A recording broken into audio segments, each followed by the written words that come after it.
So bagong lahat, kahit may bagyo, may pasok. Saklap talaga pag IT. Si Anthony Edwards binoto ng mga sports writer bilang top young star na mauunang magkaroon ng championship or susunod kay SGA. Tahimik si Edwards sa SOCMED ngayon dahil busy naman siya sa workout. Based din sa mga insider, marami pa ang dapat gawin ni Anthony Edwards para makalapit sa level ni SGA at ni Luka. Kahit pa nagkaroon ng back-to-back West Finals appearance si Ant-Man.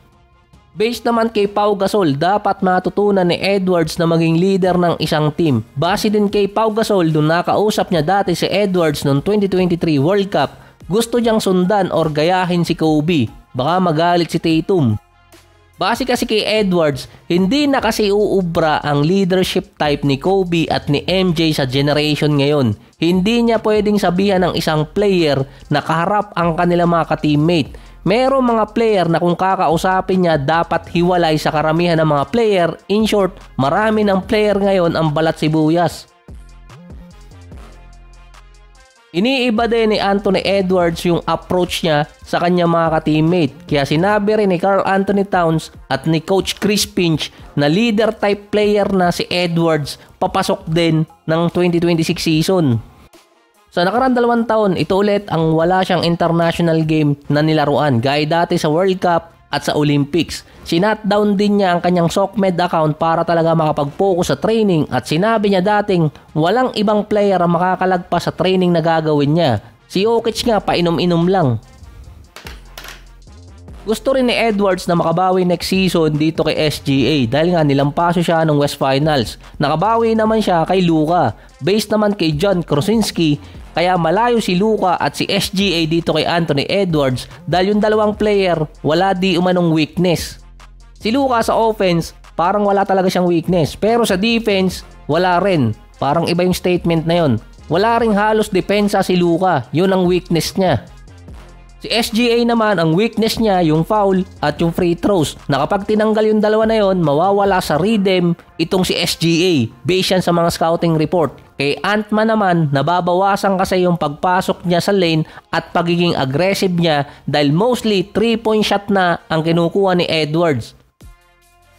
Kaya lumalabas siyang inconsistent. Sa 20 attempts per game niya, 10 doon galing sa beyond the arc na merong nasa 4.1 per game ang pumapasok. Kumpara sa kanyang 2-point area na 5 out of 10 na nasa 50%.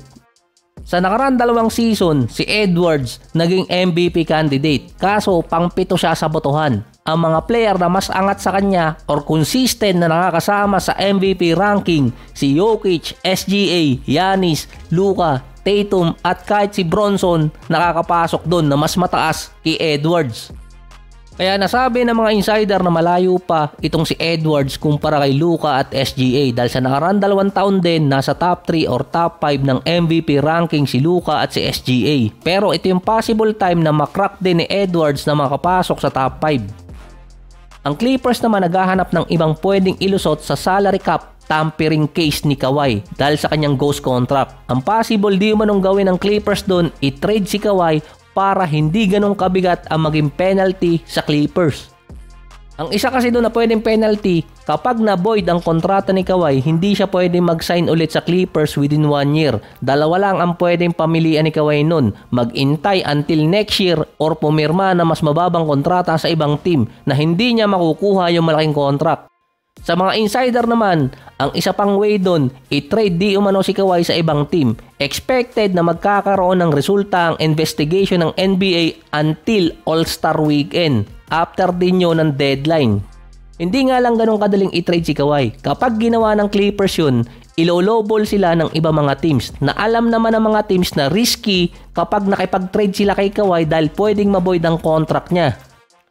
Pero pwede mag-sign si Kawhi sa team na na-trade siya. Ang report lang kasi sa Clippers siya hindi pwedeng mag-sign ulit kung sakaling ma-void. Pwede din gawin ng NBA na i-veto ang kahit anong transaction na involved si Kawhi. Pero dahil nga under investigation pa lang until proven guilty, pwede pa naman makalusot doon ng Clippers dahil nagamit na sa ibang transaction si Kawhi. Based din sa mga GM, ine-expect din nilang tatapusin na ni Kawhi yung kontrata niya sa Clippers kung sakali makalusot sila sa investigation. Suko na rin di umano ang Clippers kay Kawhi dahil sa mga chronic injuries na nakukuha niya.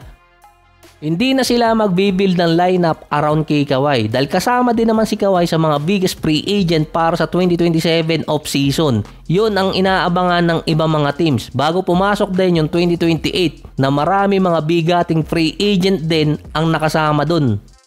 Based din sa mga insider, ang pwedeng gawin ngayon ng Clippers ay i-trade si Kawhi sa ibang team para hindi ma-void ng NBA yung kontrata niya dahil nagamit na siya sa ibang transaction.